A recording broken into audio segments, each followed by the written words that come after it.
Aquí estamos ya en la mesa con nuestro siguiente especialista, Israel Zúñiga. Vamos a conversar pues esta mañana en nuestra segunda parte de aquella conversación que iniciamos con Israel sobre parálisis cerebral. Buenos días, bienvenido a la cocina de Ají, mi querido Israel. Cuéntame, entonces un poco estábamos hablando de lo que pasaba cuando una persona, vamos a retomar un poquito, qué es lo que pasa cuando una persona tiene una parálisis cerebral. Sí, mira, como hablamos la semana pasada, la parálisis cerebral es una lesión, es una afección en donde hay una lesión a nivel del cerebro que manda un impulso de manera errónea a los músculos del cuerpo, los cuales entonces pues va a haber una manifestación clínica en la cual hay dificultad para lo que es el movimiento, la coordinación, el balance, el equilibrio y así sucesivamente, incluso para lo que es la marcha. Hoy, como quedamos pendientes con nuestros televidentes, íbamos a hablar un poco más acerca de los tipos de parálisis. La semana pasada fue algo bastante general. Hoy vamos a hablar algo más de los tipos de parálisis y el tratamiento terapéutico de acuerdo a la parálisis que se le ha diagnosticado al paciente o al usuario. Muy bien. ¿Qué tipos de parálisis conoces tú en base a tu experiencia que se pueden diagnosticar? Bueno, hay 4 tipos de parálisis cerebral que son la espástica, la parálisis cerebral disquinética o la atetoide, la parálisis cerebral, la atáxica y tenemos la mixta. Vamos a explicar un poco cada una, ¿no? Sí, exacto, porque nosotros vamos a preguntar exactamente eso. Nos miramos y que, ok, ¿cuál sería la diferencia de cada una de mira, ellas? empezando por la parálisis cerebral espástica, es entre el 60 y 70% de los casos, es la más común. Wow. En esta hay una afección en lo que es la parte externa, o sea, la corteza del cerebro, la parte externa del cerebro, hay una lesión a nivel del área motora, en donde el impulso que manda a los músculos no es el correcto o no es el apropiado, entonces vamos a ver músculos que se contraen y se relajan de manera inapropiada. Y el principal, o sea, evidentemente, o a la observación, lo que vamos a ver son zonas de contractura, o espásticas, o duras, o rígidas. Rigidez sería la palabra más de calle o más común. Entonces vamos a tener allí la dificultad para el movimiento. En pantalla lo que estamos viendo ahora mismo es la gráfica topográfica, por así decir. El cuerpo, al igual que un globo de terreno, la gráfica topográfica de acuerdo a la lesión de la zona corporal, de cómo se dividiría. Por lo menos el primer recuadro que vemos es una monoparesia en la cual hay una afección de un solo brazo, de una sola extremidad, puede ser superior o puede ser inferior. En la segunda, pues allí vemos que hay una lesión que involucra lo que es miembros inferiores. Puede haber una hemiplegia en la cual tenemos una afección. Cuando hablamos de hemiplegia, hablamos de que es una parte del cuerpo, miembro superior, tronco y el miembro inferior. Wow. Y en el otro pues vemos una tetraplegia en el cual involucra las 4 extremidades, tanto miembro superior como miembro inferior. Siguiendo un poco con lo que es la parálisis cerebral espástica, puede afectarse tal cual como ve en la parálisis cerebral espástica, puede afectarse cualquiera de estas zonas que ustedes ven en pantalla. ¿Qué da como consecuencia? Que haya una rigidez. Vamos a decir que sea una monoparesia en la cual es solamente el brazo, vamos a hablar del brazo derecho, va a tener una dificultad. Por lo general siempre una rigidez de los músculos que van a dificultar el movimiento. Entonces, por lo general siempre hay tendón, hay patrón flexor. ¿Qué significa patrón flexor? Patrón flexor y aductor, que el hombro, por ejemplo, va a estar hacia adentro del cuerpo, el codo flexionado, la muñeca en flexión, los dedos en esta forma. Puede ser una de las características, ¿no? Entonces sí, es lo bastante común. Entonces va a ser dificultoso para el individuo poder estirarse, que es lo que es la parálisis espástica. Hay la dificultad para estirarse. Entonces, en rehabilitación, tanto terapia física como en mi caso, que es terapia ocupacional, el terapeuta físico se va a enfocar en tratar de estirar los músculos que están retraídos y de tratar, o sea, de estirar o elongar esos músculos que están retraídos y de fortalecer el músculo antagonista o el músculo contrario que está debilitado. Entonces, en eso se va a basar la rehabilitación o el tratamiento terapéutico. ¿Qué tiempo puede tomar eso? Bien, la pregunta... Va a depender, o sea, de que se pueda, ya sea más bien que esa rigidez pueda ir disminuyendo un poco. La parálisis cerebral espástica es una condición de por vida. De por vida. Entonces, allí, y no es progresivo, o sea, lo que se va acentuando es la deficiencia a nivel muscular para realizar el movimiento. ¿No? O sea, no es que ella va evolucionando. Para que entonces, la terapia física ocupacional, la rehabilitación en sí, es un proceso que es de por vida. Porque a medida que va pasando el tiempo, el individuo va cambiando de tamaño, va adquiriendo posturas viciosas. Claro. Entonces también va sentándose mal o los grupos musculares se van deformando. Entonces la terapia física, la rehabilitación en sí es un proceso de por vida. ¿Cuánto dura una sesión de terapia? Bueno, eso va a depender del centro de rehabilitación. Pero lo que sí se debe lo que sí se debe es que el individuo se adhiera a un programa. En esa gráfica lo que vemos de una manera más ilustrativa, tendríamos en la primera cuadro tendríamos lo que es una hemiplegia, que en lo que hay una acentuación de la pierna y del mismo lado, vemos que tanto la mano derecha como la pierna derecha están afectadas y vemos lo que hay esta posición, sería como el cuerpo en la cadera en abducción, rodilla en flexión. Por lo general, muchas veces la persona que tiene una hemiplegia tiende a caminar en puntillas. Si me enfoca, tiende a caminar con la punta del pie. Porque hay un acortamiento. No es que haya un acortamiento, sino que al estar en flexión los músculos de esa zona o las extremidades o las articulaciones de esa zona, le va a dificultar poder tocar el piso, la planta del pie completa. Háblame un poquito de lo que son los rangos de edades en los que puede ocurrir pues, una parálisis cerebral. La parálisis cerebral es una condición del nacimiento. O sea, puede ser del nacimiento, desde el desarrollo fetal, como también puede ser a causa de una iatrogenia. ¿Qué es una iatrogenia? En la antigüedad, por dar un ejemplo, cuando se utilizaban los forceps. ¿Qué es el forceps? El forceps era unas pinzas que se usaban para abrir el canal y ayudar o facilitar a que el feto saliera. Muchas veces el forceps, estas pinzas lo agarraban por la cabeza al niño y causaba una lesión. Entonces, claro, inicialmente no se nota, pero cuando el niño va teniendo que completar los hitos del desarrollo, entonces vamos a ir viendo que hay deficiencia o retraso en completar el arrastre, el gateo, la bipedestación. Entonces, como decía, la parálisis cerebral es una condición que puede ser de nacimiento, no congénita, o sea, que puede ser durante la gestación, como también puede ser adquirida, también puede ser por un sufrimiento fetal, un niño con sobrepeso. ¿Un golpe? Un golpe, claro que sí. Por dar un ejemplo, un niño que se caiga en el momento del nacimiento, o un niño que posterior ya está en casa, que no nació con ninguna condición, pero que tiene una caída en los primeros meses de vida y que a consecuencia tiene un daño o una lesión a nivel del cerebro. Va a dar como consecuencia una lesión. Esta sería una de las causas. Eso puede ser una de las causas. Quiero causas. hablar de un caso en particular y, por ejemplo, tenemos a Juanpi, que es figura pública panameña. Yo tengo entendido que él tiene también cierta parálisis cerebral. ¿Qué es lo que diferencia a Juanpi, por ejemplo, que ha podido evolucionar de este modo al punto de convertirse incluso en coach y escritor, pues, de una persona muy inteligente? Cuando abre la boca, yo digo, wow, qué sé yo de la vida. Muy querida. Sí, ¿qué es lo que diferencia a él, por ejemplo, que puede lograr todas estas cosas con otras personas que de repente no llegan como a rehabilitarse? Claro. No conozco, o sea, yo conozco quién es Juan Diego, Juanpi. Lo conozco. No conozco su sintomatología, su cuadro a profundidad, pero te puedo decir que una de las cosas es el grado de severidad de la parálisis cerebral. La parálisis cerebral, al igual que muchas otras afecciones, se dividen en leve, moderada, severa. Entonces, eso es uno de los factores primordiales. Dos, o sea, eso va a traer como consecuencia el compromiso muscular que pueda dar la facilidad del proceso de rehabilitación. Eso es uno. Y eso es algo intrínseco, eso es algo del individuo. Dos, el proceso de rehabilitación en sí es algo que va a ser determinante. Entre más temprano se detecte el acceso a la salud, entre más temprano los familiares detecten la afección o la dificultad o el retraso que hay en el individuo para poder tener un diagnóstico temprano, el apego al tratamiento tanto médico como el tratamiento rehabilitador va a ser primordial. Tal vez ya tenemos dos características en que en Juanpi se cumple: el grado de severidad que él haya tenido, el apego o el diagnóstico temprano, el apego siempre al proceso de rehabilitación. Otra cosa muy importante en el paciente con parálisis cerebral es el grado de cognición. ¿Qué quiere decir? O el grado de, no digamos inteligencia, sino el grado de comprensión.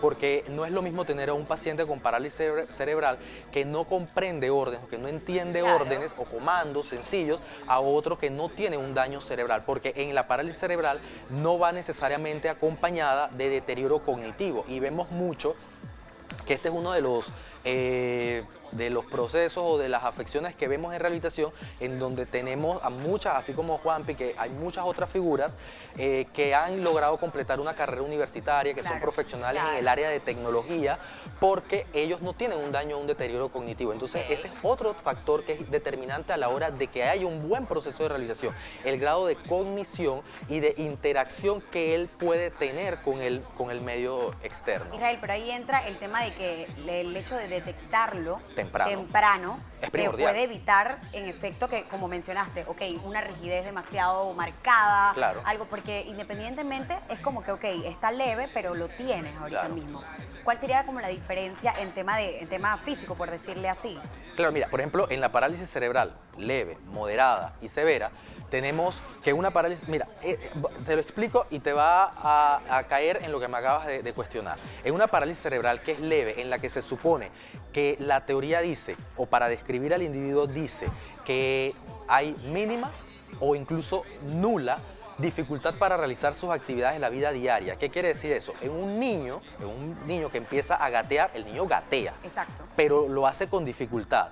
Pero si a ese niño no se le da un proceso rehabilitador, con el transcurrir del tiempo, cada habilidad le va a ser mucho más dificultosa para conseguirla. Y estamos hablando de un individuo con una parálisis cerebral leve, en el cual es a la observación que puedes determinar que sí, hay una lesión o hay una afección, pero él completa todas sus actividades. En una parálisis cerebral moderada, entonces vamos a tener un individuo que puede llegar a realizar sus actividades, pero con la ayuda de algún aditamento. ¿Qué son los aditamentos? Son las férulas o las órtesis que se utilizan de repente para corregir posturas, los corsets, las férulas de mano, que evitan lo que son la flexión o la extensión, sino que dan un posicionamiento neutro para que el individuo pueda agarrar. Aquí vemos un niño que tiene... Claro, mira, aquí vemos, en las piernas, ¿no? Tenemos férulas en la pierna. Lo más probable es que ese niño tiene, mira, si ves, tiene un arnés o un soporte al nivel del tronco. Lo más probable es que ese niño, si les quitamos ese aditamento, se vaya hacia el frente. Entonces ahí podemos tener una dificultad en lo que es su tono muscular a nivel del tronco. Vemos férulas, que son lo que vemos en los pies, en lo azul. Vemos férulas a nivel de miembros inferiores, lo que probablemente indique que este niño, si se para solo, sin la férula, tienda a poner el pie en puntilla o en equino, o las piernas estén a nivel de cadera, a nivel de rodilla, hay una flexión y entonces le sea más dificultoso, o las piernas estén en tijera también y le sea más dificultoso para la marcha. Probablemente este niño si verticalice y logre dar pasos, logre caminar. Si vemos otra de las diapositivas, pero en este caso lo que vemos son AFO, ahí lo que hay que resaltar, este niño utiliza una andadera que le facilita lo que es el desplazamiento. Esto que ven en los codos se llaman AFOs, que son un tipo de férula, la cual es un bloqueo, es un bloqueador. ¿A qué me refiero con bloqueador? Ese niño lo más probable es que mantenga los codos en flexión. Entonces, colocándoles esos AFOs, el niño mantiene los codos en extensión y evita los mismos. Es muy importante también siempre vigilar que ese tipo de ferulaje no cause compresión o no vaya a causar cortadas o también estar verificando lo que es la sudoración del niño, porque podrá causar otras afecciones. Si pasamos a otra de las diapositivas para explicarla. Ahí para hacerte una consultita breve, también en producción que tienen la duda, ¿esto causaría dolor? Porque prácticamente estás haciendo todo lo contrario a lo que el brazo está acostumbrado a estar. En efecto, el hecho de que haya un músculo que ha causado a nivel de una articulación, mira, el dolor puede estar por dos situaciones, tanto mantener el codo en flexión y ese músculo alando y retrayendo para que esté en esa posición, eso puede causar dolor. El tratar de estirar este músculo, el bíceps, y de retraer al nivel del tríceps no va a haber molestia, o sea, a nivel de la cara posterior no va a haber molestia, pero a nivel del bíceps, al tratar de estirar y de elongar, probablemente sí. Al tratar de mantener al niño en esa posición o la articulación en esa posición, obviamente el músculo va a estar tratando, decimos aquí a la cámara, el músculo va a estar tratando de cerrar y entonces pueda que haya lesión, dolor, cansancio, fatiga, o incluso hasta deformidad. Pero ya después disminuye el dolor. Claro, puede que sea. en el mercado hoy en día hay muchas técnicas de rehabilitación. También a los pacientes con parálisis cerebral se les aplica, los médicos, fisiatras, aplican lo que es toxina botulínica. A nivel de ortopedia también, si hay una deformidad a nivel de la articulación, realizan procedimientos en los cuales tratan de corregir la postura del segmento afectado. Háblame, por ejemplo, de la niña que vemos en pantalla, porque me llama la atención. Si yo la veo, no reconocería que ella tiene parálisis cerebral. Porque le duele algo. Porque le duele algo. Ella está en este momento, por ejemplo, realizando una actividad que realiza cualquier niño. Claro, y como hemos mencionado siempre, lo más importante del proceso de rehabilitación es la independencia de las actividades de la vida diaria. Una de las actividades de la vida diaria básicas y primordiales para el individuo en esa edad, ¿cuál es? Jugar. Jugar. Juegan, en efecto, entonces los niños juegan. Entonces ahí vemos que la niña pues tiene férulas, está jugando a la cocina, tiene férulas a nivel de miembros inferiores, tiene un arnés a nivel tiene un corset a nivel del tronco, tiene férulas que ayudan en ella. Tal vez no haya un grado de contractura grande porque las férulas lo que están haciendo es ayudar a facilitar el movimiento. Entonces, sí, de hecho, porque le agarra la espalda sí, y todo, si no me equivoco. Aquí lo que vemos son férulas que ayudan al control postural y las de miembro superior estarían ayudando en lo que es facilitar el movimiento.